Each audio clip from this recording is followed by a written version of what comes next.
الحمد لله رب العالمين والصلاة والسلام على خاتم النبيين أما بعد فأعوذ بالله من الشيطان الرجيم بسم الله الرحمن الرحيم الصلاة والسلام عليك يا رسول الله وعلى آلك وأصحابك يا حبيب الله الصلاة والسلام عليك يا نبي الله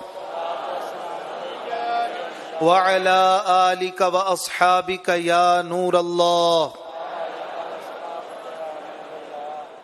رحمت کونین نانا حسنین بی بی آمنہ کے دل کے چین صاحب قبلتین صلی اللہ علیہ وآلہ وسلم فرماتے ہیں تم جہاں بھی ہو مجھ پر درود پڑھو کہ تمہارا درود مجھ تک پہنچتا ہے. صلو علی الحبیب صلی اللہ علی محمد صلی اللہ علیہ وآلہ وسلم صلاۃ و سلاما علیک یا سیدی یا رسول اللہ. اللہ کی رضا پانے اور ثواب کمانے کے لیے اچھی اچھی نیتوں کے ساتھ یہاں پر تشریف رکھیے. جو عاشقان رسول مدنی چینل پر مدنی مذاکرے میں شامل ہیں وہ بھی اچھی اچھی نیتیں کر لیجئے. یاد رکھیے کہ نیت دل کے ارادے کا نام ہے. اچھی نیت بندے کو جنت میں داخل کر دیتی ہے.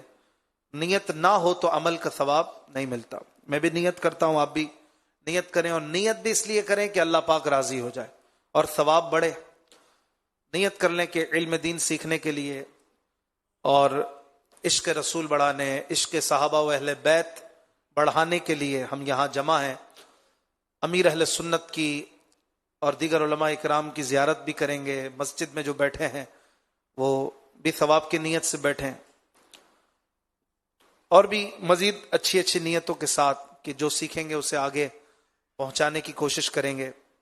ادب اور توجہ سے سنیں گے, موبائل فون سے نہیں کھیلیں گے, بلا ضرورت موبائل فون نہ دیکھیں, اور اس کے ساتھ ساتھ موبائل فون کو ہو سکے تو سائلنٹ کر لیں.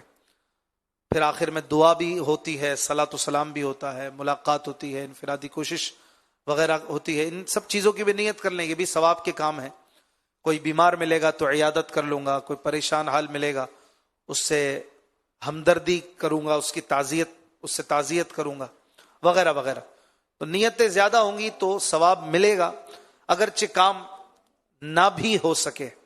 جیسے کوئی بیمار ملا ہی نہیں تو بھی عیادت کا ثواب مل گیا, کیونکہ آپ کی نیت سچی تھی. اچھی اچھی نیتوں کے ساتھ یہاں پر تشریف رکھیے. اللہ تبارک و تعالی قرآن مجید فرقان حمید سورہ اعراف کی آیت نمبر 99 میں ارشاد فرماتا ہے,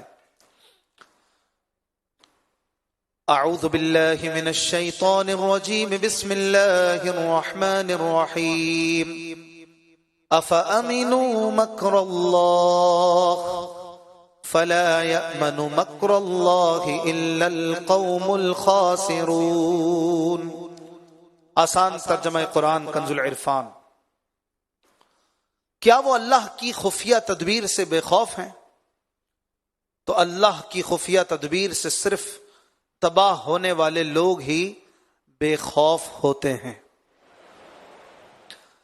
مفسر قرآن مفتی دعوت اسلامی حضرت مفتی محمد قاسم اتاری صاحب دام ظلہ العالی اپنی تفسیر صراط الجنان میں اس آیت مبارکہ کی تفسیر کرتے ہوئے تحریر فرماتے ہیں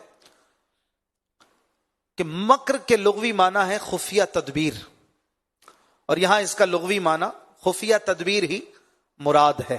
اگرچہ عام محاورے میں مکر, مکاری, یہ دھوکہ فریب کے لیے بھی استعمال ہوتا ہے, لیکن چونکہ یہاں پر رب عز و جل کی طرف اس کی نسبت ہے تو اسی اعتبار سے ادب والا جو ترجمہ ہے وہ یہی ہوگا کہ رب عز و جل کی خفیہ تدبیر. اور فرماتے ہیں کہ اس آیت میں اللہ پاک کے خاص غضب کا ذکر ہے, اور فرمایا جا رہا ہے کہ کیا کفار اللہ پاک کی خفیہ تدبیر سے بے خوف ہیں اور اس کے ڈھیل دینے اور دنیاوی نعمتیں دینے پر مغرور ہو کر اس کے عذاب سے بے فکر ہو گئے ہیں؟ سن لو, اللہ پاک کی خفیہ تدبیر سے صرف تباہ ہونے والے لوگ ہی بے خوف ہوتے ہیں اور اس کے مخلص بندے اس کا خوف رکھتے ہیں۔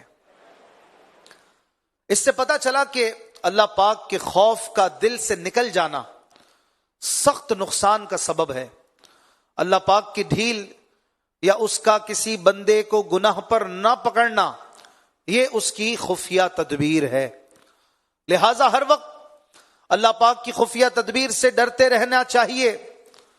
حضرت جبرائیل علیہ السلام ایک مرتبہ بارگاہ رسالت میں روتے ہوئے حاضر ہوئے تو رحمت دو عالم صلی اللہ علیہ وآلہ وسلم نے ارشاد فرمایا، اے جبرائیل تمہیں کس چیز نے رلا دیا؟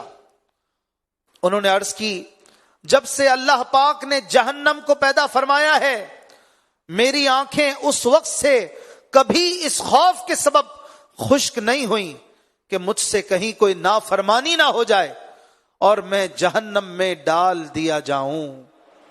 اللہ اکبر۔ یہ وہ ہیں جو سید المعصومین ہیں، فرشتوں کے سردار، رسول ملائکہ، اور پیارے پیارے آخری نبی صلی اللہ علیہ وآلہ وسلم کے صحابی، آپ کے ساتھی، 24,000 بار تقریباً کم و بیش حاضری بارگاہ سے مشرف ہونے والے، اور سارے فرشتوں کے سردار، اور اللہ پاک کا خوف انہیں کیسا ہے، اللہ پاک سے ڈر ان کا کیسا ہے کہ جب سے جہنم پیدا ہوئی ہے میری آنکھیں خشک نہیں ہوئی۔ اللہ اکبر۔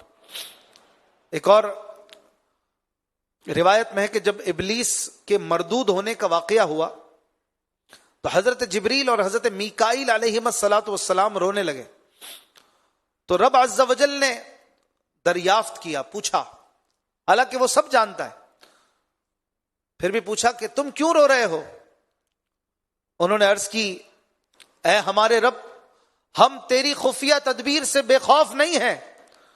تو اللہ پاک نے ارشاد فرمایا، تم اسی حالت پر رہنا، یعنی اگر یہ خوف ہے تو بے خوف مت ہونا، بلکہ یہ خوف بہت اچھا ہے۔ اللہ اکبر۔ اور یہ حال جب شیطان کا دیکھا تو ظاہر ہے کہ یہ تو قیامت تک کے لوگوں کے لیے ایک سبق ہے، ایک درس ہے کہ کہاں پر وہ معلم ملکوت بن گیا تھا، فرشتوں کا استاد بن بیٹھا تھا، اور کہاں وہ بارگاہ سے راندہ کر دیا گیا، کہاں اس کا ایک مقام بظاہر نظر آتا تھا، اور کہاں وہ پستی اور ذلت کے گہرے گڑھے میں گرتا چلا جا رہا ہے۔ ہر شخص کو اپنے لیے بھی یہ سوچنا چاہیے، چاہے وہ میں ہوں، چاہے وہ آپ سننے والے ہوں، سب کو چاہیے کہ ڈرتے رہیں کہ آج تو ہم الحمدللہ صحابہ اور اہل بیت کے ماننے والے ہیں، ان کے گن گا رہے ہیں، عاشورہ کے بابرکت مہینے کی برکتیں لینے کا ذہن رکھتے ہیں۔ اللہ نہ کرے ہمارا دل بدل جائے، خدا نہ خواستہ، پتہ نہیں ہمارا انجام کیا ہے، ہمارے بارے میں رب عز و جل کے علم ازلی میں کیا ہے ہم نہیں جانتے، اور یہ ڈر کیا پتہ نہیں انجام کیا ہوگا، یہ ڈر ہے خفیہ تدبیر کا ڈر۔ بندے کو اسی سے ڈرتے رہنا چاہیے، اور جب بندہ اس ڈر کے ساتھ رہتا ہے تو نہ پھولتا ہے، نہ پھٹتا ہے، نہ متکبر ہوتا ہے، نہ اسے خود پسندی گھیرتی ہے۔ وہ یہی سمجھتا ہے کہ جو کچھ بھی ہے میرے رب کا کرم ہے، اسی رب کا کمال ہے، میرا کچھ بھی نہیں ہے، اور ایسا نہ ہو کہ کہیں یہ چھن جائے، کہیں یہ دوبارہ لے لیا جائے، لہٰذا وہ پھولتا نہیں اپنے مال پر، اپنے حسن پر، اپنی دولت پر، اپنے عہدے پر، اپنے منصب پر، بلکہ وہ ڈرتا رہتا ہے، اور یہی ڈر بچاتا بھی ہے، ایمان کی سلامتی کا یہ باعث بنتا ہے۔ جبکہ نہیں ڈرتا جو، وہ بعض اوقات تباہ و برباد ہو جاتا ہے۔ اللہ پاک ہمارے ایمان کو سلامتی عطا فرمائے۔ میرے پیر و مرشد امیر اہل سنت ایمان کی حفاظت کی دعا کرتے ہوئے رب عز و جل کی بارگاہ میں عرض کرتے نا، اے میرے مالک، مسلمان ہے عطار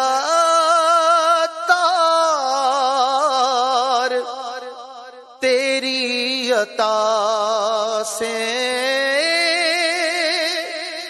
مسلمان ہے عطار تیری عطا سے، ہو ایمان پر خاتمہ یا الہی،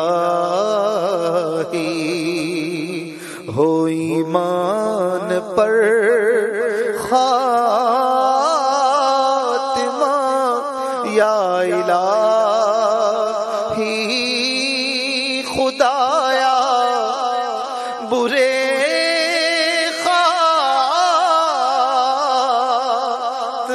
سے بچانا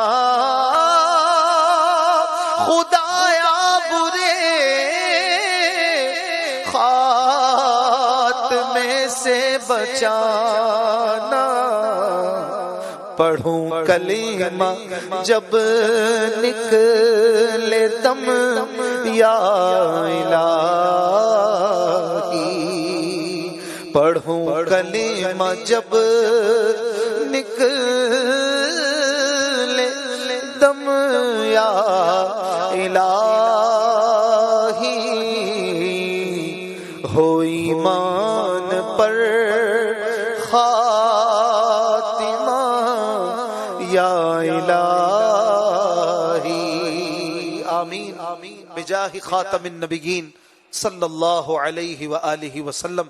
حضرت ربیع بن خیثم رحمت اللہ علیہ کی صاحب زادی نے ان سے کہا ابا جان میں دیکھتی ہوں کہ سب لوگ سوتے ہیں اور آپ نہیں سوتے، اس کی کیا وجہ ہے؟ سب سوتے ہیں آپ نہیں سوتے، کیا سبب ہے؟ کیا چیز آپ کو سونے نہیں دیتی؟ فرمایا اے میری نور نظر، تیرا باپ رات کو سونے سے ڈرتا ہے، اور آپ کا جو اشارہ تھا یہ اسی آیت مبارکہ کی طرف تھا کہ کہیں یہ میرا سو جانا یہ غفلت کی طرف اشارہ نہ ہو جائے، غفلت کی طرح نہ ہو جائے، اور کہیں میرے رب عز و جل کی پکڑ مجھے نہ آ لے۔ یہ ڈر ان کا تھا، یہ خوف، راتوں کی نیندیں ان حضرات کی جو ہے وہ چھوٹ جایا کرتی تھی، ان کے بستر انہیں اچھے نہیں لگتے تھے، سوتے سوتے اٹھ جاتے تھے کبھی۔ اس طرح کے واقعات، اس طرح کے انداز یہ اللہ والوں کے ہیں۔ انہوں نے اپنی پوری زندگیاں اللہ رسول عز و جل و صلی اللہ علیہ وآلہ وسلم کی رضا میں گزاری، ان کے فرامین کے مطابق گزاری، اور اس کے باوجود ڈرتے تھے۔ آپ دیکھیں نا یہ جو شعر ابھی ہم نے پڑھا، مسلمان ہے عطار تیری عطا سے، یہاں پر جو عطا کی بات ہو رہی ہے اسی میں یہ بات ہے کہ مالک میں مسلمان ہوں تو میرا کوئی کمال نہیں ہے، میں مسلمان ہوں تو تیری عطا سے، تیرے کرم اور تیرے رحمت سے میں مسلمان ہوں، اور اگر تو چاہے گا تو میں مسلمان رہوں، بس مجھے مسلمان ہی رکھنا۔ یہ عطا کی جو بات ہے نا، یہ بندے کو خود پسندی سے نکالتی ہے۔ میرا کچھ نہیں ہے، عطا ہے، میرے رب کی عطا ہے، میرے پاس جو بھی ہے وہ میرے رب کی عطا ہے، میرا کوئی کمال نہیں ہے۔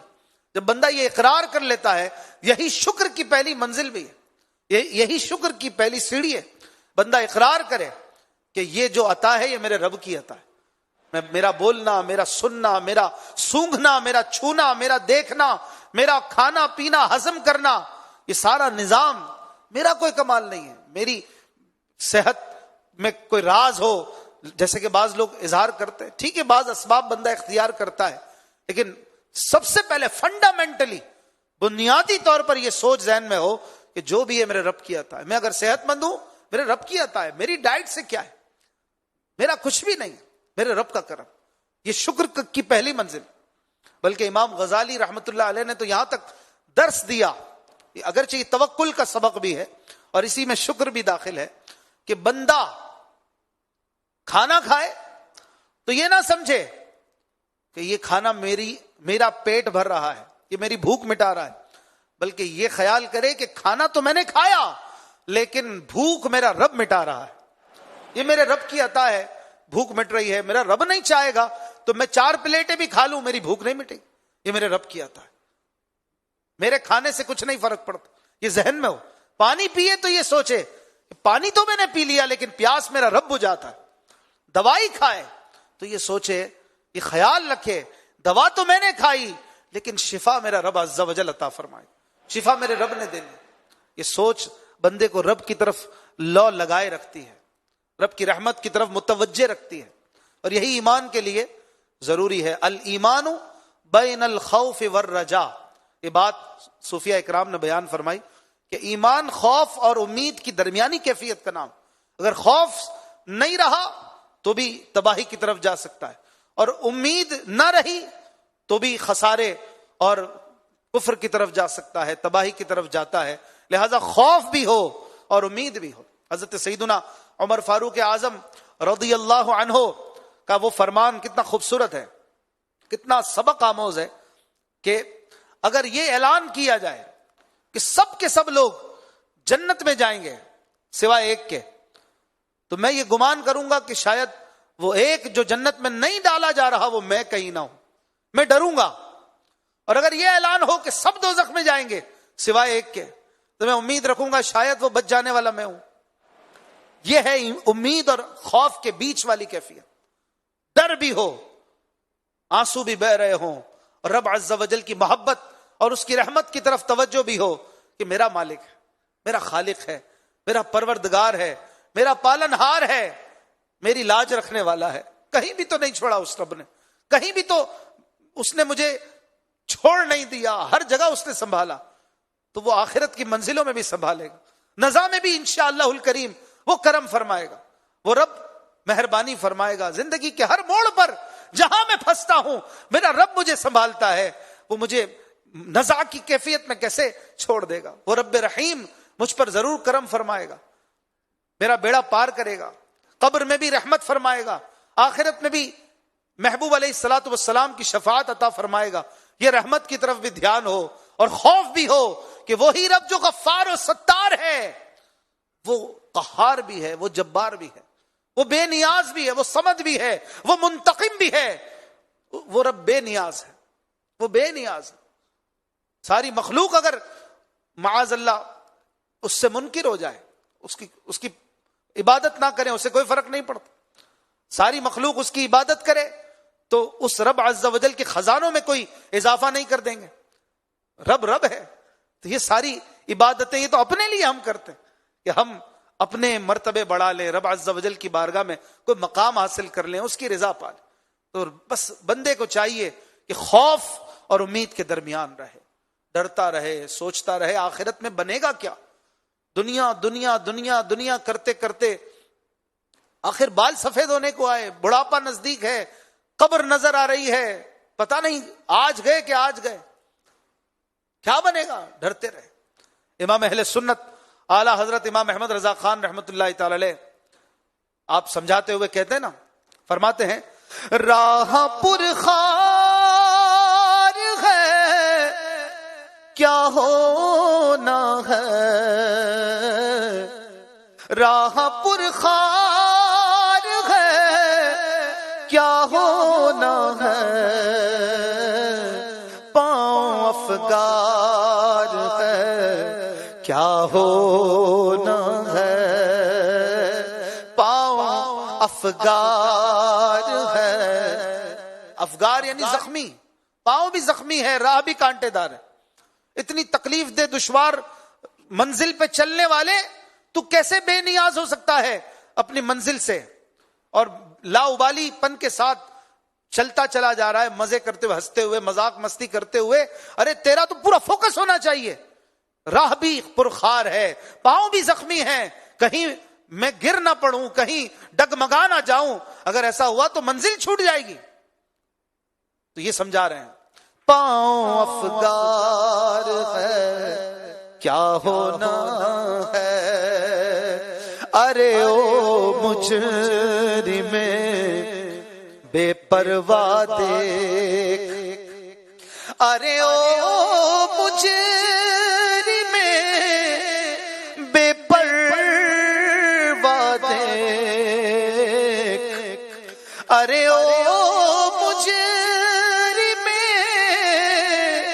بے پرواہ دیکھ، سر پہ تلوار ہے کیا ہونا ہے، سر پہ تلوار ہے کیا ہونا۔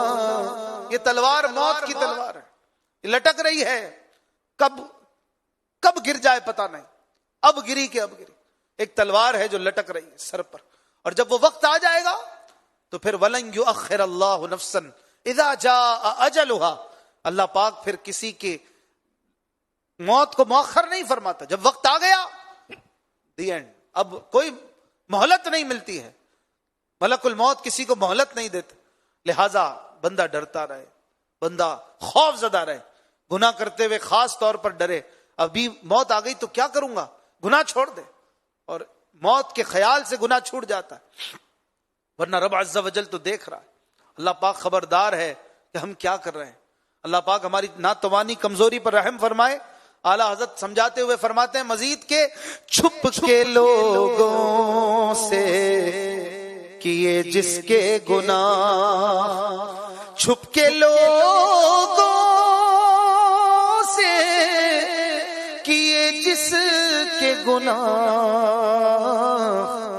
چھپ کے لوگوں سے کیے جس کے گناہ،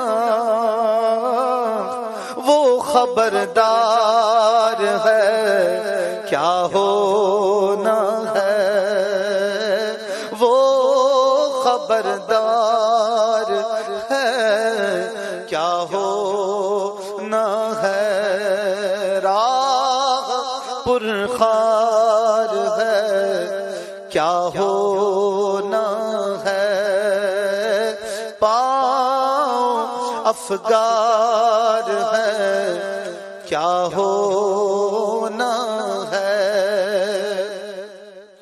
اور پھر رحمت کی طرف توجہ کیسی ہے، ڈر بھی ہے۔ میرے امام احمد رضا خان رحمت اللہ علیہ راہ پرخار سے ڈرا بھی رہے ہیں، سمجھا بھی رہے ہیں، نصیحتیں بھی فرما رہے ہیں۔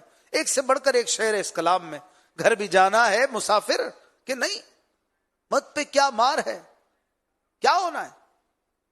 اسی طرح بہت زبردست اشعار ہے، لیکن آخری شعر اتنا کمال کا شعر جو میں شروع میں عرض کر رہا تھا، امید اور خوف۔ امید کیسی دلائی؟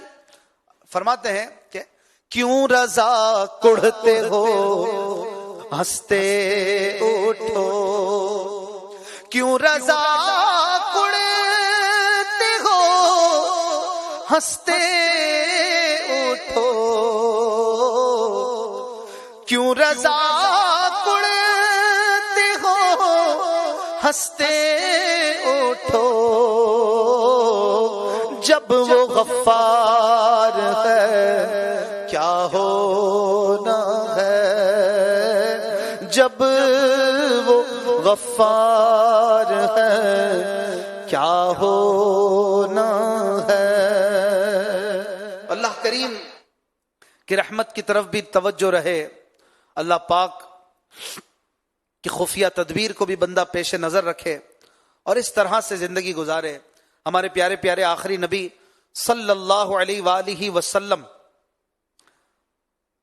آخری نبی ہیں، رسولوں کے سردار ہیں، نبیوں کے سالار ہیں، لیکن آپ صلی اللہ علیہ وآلہ وسلم بھی یہ دعا کیا کرتے تھے، اللہم ثبت قلبی علی دینک، اللہم ثبت قلبی علی دینک، اے اللہ پاک میرے دل کو اپنے دین پر ثابت قدم رکھنا، ثابت رکھنا، جما کے رکھنا۔ تو یہ دعائیں ہمارے لیے ایک طرح سے سبق ہیں کہ ہم آخرت کی تیاری کریں، اللہ پاک کی خفیہ تدبیر سے ڈرتے رہیں اور ایسے لوگوں کے انجام سامنے رکھیں جیسے شیطان کا انجام ہے، یا بلعم بن باعورہ جو بہت بڑا عبادت گزار تھا، لیکن اللہ پاک کے نبی حضرت موسیٰ علیہ السلام کی دشمنی کے سبب، گستاخی کے سبب وہ کہاں سے کہاں پہنچ گیا اور مردود ہو گیا، اس کی ساری ولایتیں سلب ہو گئی۔ بندہ ڈرتا رہے، میں تو کچھ بھی نہیں ہوں۔ بڑے بڑوں کا بعض اوقات ایسا ہو گیا، میرے پاس تو کچھ بھی نہیں، اگر کبھی میں نے تہجد پڑھ بھی لی تو میرا کیا کمال ہے، میں نے کوئی نیکی کی دعوت کا کام کر بھی لیا تو میرا کیا کمال ہے، میں نے کوئی بڑے کام بظاہر کر بھی لیے تو میرا کوئی کمال نہیں ہے، یہ تو رب کی رحمت ہے، رب کی کرم نوازی ہے، میرا رب چاہے گا تو یہ میں کرتا رہوں گا۔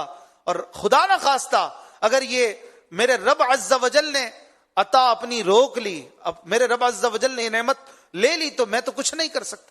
جب بندہ ڈرتا رہے گا انشاءاللہ بیڑا پار ہے۔ اللہ پاک ہمیں ایمان پر استقامت عطا فرمائے۔ امیر علیہ سنت دعا کرتے ہوئے عرض کرتے ہیں نا اپنے رب عز و جل کی بارگاہ میں، ایمان پہ رب پہ رحمت دے دے تو استقامت، ایمان پہ رب پہ رحمت دے دے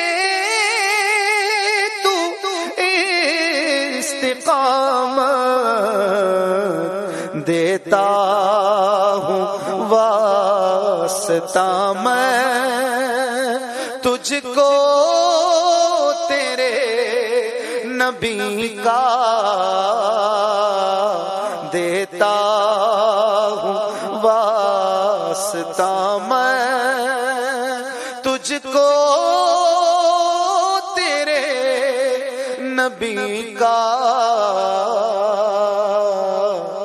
دیتا ہوں واسطہ میں۔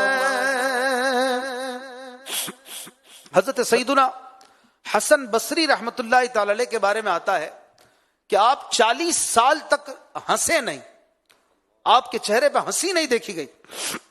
جب بھی ان کو بیٹھے ہوئے دیکھا جاتا تو یوں لگتا جیسے کوئی ایک قیدی ہے جسے گردن اڑانے کے لیے لایا گیا ہے، اور جب گفتگو فرماتے تو انداز ایسا ہوتا گویا آخرت کو آنکھوں سے دیکھ دیکھ کر بتا رہے ہیں، اور جب خاموش رہتے تو ایسا محسوس ہوتا گویا ان کی آنکھوں میں آگ بھڑک رہی ہے۔ جب ان سے اس قدر غمگین اور خوف زدہ رہنے کا سبب پوچھا گیا تو فرمایا مجھے اس بات کا خوف ہے کہ اگر اللہ پاک نے میرے بعض ناپسندیدہ اعمال کو دیکھ کر مجھ پر غضب فرما دیا، مجھ سے ناراض ہو گیا اور یہ فرما دیا کہ جا میں تجھے نہیں بخشتا، تو میرا کیا بنے گا؟ بس یہ سوچ سوچ کر یہ میری حالت۔ اللہ اکبر۔ اللہ پاک ہمیں بھی ایسی سوچ، ایسا خوف عطا کرے کہ ہم رب عز و جل کی خفیہ تدبیر سے ڈرتے رہیں، اپنے انجام کے بارے میں فکر کرتے رہیں اور سوچتے رہیں۔ علماء اکرام نے اس بات کو بھی کبیرہ گناہوں میں سے لکھا ہے کہ رب عز و جل کی خفیہ تدبیر سے بے خوف ہو جانا، جو بے خوف ہو جاتا ہے تو اس کو بھی کبیرہ گناہوں کی لسٹ میں سے بعض علماء اکرام نے گنا ہے۔ تو اللہ پاک ہمیں اپنا خوف بھی عطا فرمائے، اپنی رحمت سے امید بھی اسی نے بندھائی ہے، وہی بس ہمیں اپنے دامن رحمت میں جگہ عطا فرمائے اور ہماری دنیا اور آخرت کو سلامتی والا، رحمت والا، عافیت والا کرے۔ امیر اہل سنت نے جہاں دعائیں کی ہیں وہاں پر امید بھی کیسی ہے۔ امیر اہل سنت کا بڑا پیارا شعر ہے کہ امید والا شعر ہے، اور ایک زبردست اس میں دعا بھی ہے، التجا بھی ہے۔ آپ کہتے ہیں عطار ہے عطار ہے ایمان کی حفاظت کا سوالی، عطار ہے ایمان کی حفاظت کا سوالی، سوالی عطار ہے ایمان کی حفاظت کا سوالی، خالی نہیں جائے گا یہ دربار نبی سے، خالی نہیں جائے گا یہ دربار نبی سے۔ ماشاءاللہ زیارت بھی ہو رہی ہے قبلہ شیخ طریقت، رہبر شریعت، مؤلف فیضان سنت حضرت علامہ مولانا محمد الیاس عطار قادری رضوی ضیائی دامت برکاتہم العالیہ مدنی مذاکرے سے قبل آنے سے پہلے مدنی مذاکرے کے لیے اچھی اچھی نیتیں فرما رہے ہیں، یہ بھی آپ کے معمولات میں سے ہے۔ اور آپ کا یہ شعر بھی ہم سن رہے تھے، کیسا پیارا امید بھرا شعر ہے کہ ایمان کی حفاظت کا سوالی یہ عطار یہ اس بات کی امید رکھتا ہے کہ در مصطفیٰ سے جو مانگا ہے تو ضرور ملے گا۔ یہ وہ دربار ہے کہ جہاں سے منگتے خالی نہیں جاتے، اس منگتے کو بھی ایمان کی حفاظت ملے گی۔ ایمان کی حفاظت کی دعائیں امیر علیہ سنت کے کثیر اشعار میں آپ کو ملیں گی، اور یہ سوچ انڈیکیٹ کرتی ہے، بتاتی ہے کہ ہماری بھی یہ سوچ ہونی چاہیے۔ جیسے کہ دربار مصطفیٰ کی حاضری کے وقت کے اشعار میں سے امیر علیہ سنت کا ایک بڑا پیارا وہ شعر ہے، استقامت مجھے ایمان پہ عطا ہو جائے، استقامت مجھے ایمان عطا کر دیجئے، استقامت مجھے ایمان پہ عطا کر دیجئے۔ ایک بھکاری ہے کھڑا آپ کے دربار کے پاس، ایک بھکاری ہے کھڑا آپ کے دربار کے پاس۔ اور ایک اور امید بھرا شعر اعلی حضرت امام احمد رضا خان رحمت اللہ علیہ، آپ نے بھی بڑی پیاری بات کہی ہے کہ یا رسول اللہ تو نے اسلام دیا، تو نے جماعت میں لیا۔ یا رسول اللہ آپ نے ایمان دیا، اسلام عطا کیا، اور آپ وہ کریم ہیں کہ جب دیتے ہیں تو واپس نہیں لیتے۔ آپ واپس نہیں لیتے، کریم تو دے کے واپس نہیں لیتے۔ تو آپ نے اسلام دیا، تو نے اسلام دیا، تو نے جماعت میں لیا، تو کریم اب کوئی پھرتا ہے عطیہ تیرا، تو کریم اب کوئی پھرتا ہے عطیہ تیرا۔ صلو علی الحبیب صلی اللہ علی محمد صلی اللہ علیہ وآلہ وسلم۔